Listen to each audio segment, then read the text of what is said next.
Hi friends, my name is Anirudh and in today's video we are going to discuss what is that asset that can be held for long period of time. What is that number one asset which can create wealth for an individual if held for long period of time. Now there are various asset classes available for investment for long period of time.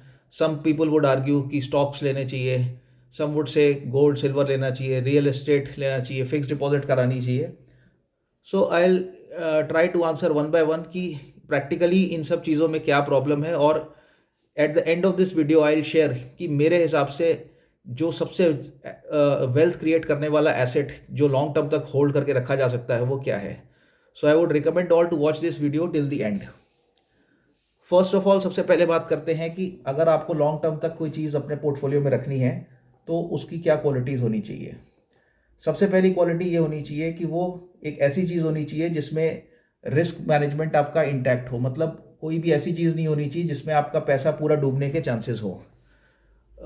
आपको ये ध्यान रखना चाहिए कि जो great battles होती हैं वो हमेशा डिफेंस पे जीती जाती हैं, ना कि ऑफेंस करके. तो इसमें बहुत सारी चीज़ें रूल आउट हो जाती हैं. पहले हम बात करते हैं फिक्स डिपॉजिट की. इसको लॉन्ग टर्म तक रखने में कोई फ़ायदा नहीं है बिकॉज फिक्स डिपॉजिट जो है वो आपका इन्फ्लेशन को भी बीट नहीं कर पाता है लॉन्ग रन में. सेकेंड चीज़ आ जाती है जी स्टॉक्स. अब सम वुड आर्ग्यू कि स्टॉक्स को होल्ड करना लॉन्ग टर्म के लिए जो है वो अच्छी चीज़ है. The practical problems for holding stocks for a very long period of time is कि आजकल 5 साल 10 साल 15 साल तक यू नेवर नो कि कौन सी कंपनी का एग्जिस्टेंस रहेगा कि नहीं रहेगा. आज आप जिसको ब्लू चिप कंपनी मान रहे हो सकता है 10 साल बाद वो इरेलीवेंट हो जाए. For example lot of tech companies जिनको आज आप ब्लू चिप मान रहे हो सकता है कि अगले 5 या 10 साल बाद उनका रेलेवेंस उतना ना रहे, तो उनको होल्ड करने में भी रिस्क है. सिमिलरली स्टॉक मार्केट में एक और प्रॉब्लम है कि बहुत ज़्यादा वॉलेटिलिटी है और वो वॉलेटिलिटी जो है it is not easy to withstand. हर आदमी के बस की बात नहीं है कि वो इतना ड्रॉ डाउन देखे अपने पोर्टफोलियो में. फॉर एग्जाम्पल आपने आज स्टॉक मार्केट में जो है वो 10 लाख रुपए लगाए, हो सकता है वो 3 4 6 महीने बाद 7 लाख रुपए रह जाए, तो आप you are sitting at a notional loss of 30%. तो बहुत सारे लोग पैनिक करके उसको सेल कर देते हैं, तो वो भी रिकमेंडेड नहीं है. It is recommended only for very very professional investors. तो इसलिए मैं स्टॉक मार्केट को भी यहाँ रूल आउट कर रहा हूँ. अब आते हैं जी गोल्ड और सिल्वर पे.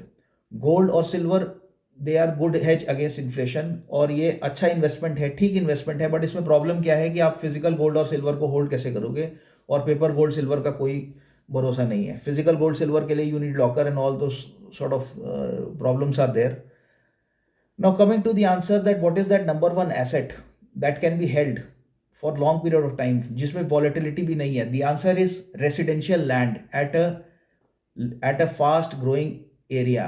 फॉर एग्जाम्पल आप जिस भी एरिया में रह रहे हो वहाँ पे आप रेसिडेंशियल लैंड परचेज करो और उसको आप लॉन्ग पीरियड्स ऑफ टाइम तक होल्ड कर सकते हो.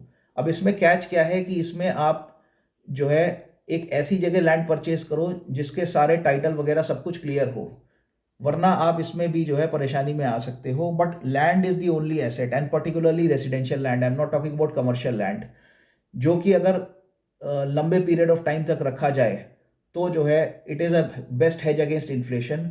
It is a best hedge against uncertainty in the geopolitical environment. और ये जो है मेरे हिसाब से फाइनली बोला जा सकता है कि नंबर वन एसेट है. And you can take various examples for the same. I am not talking about apartments, I am not talking about commercial shops, I am not talking about any paper scheme of any real estate builder.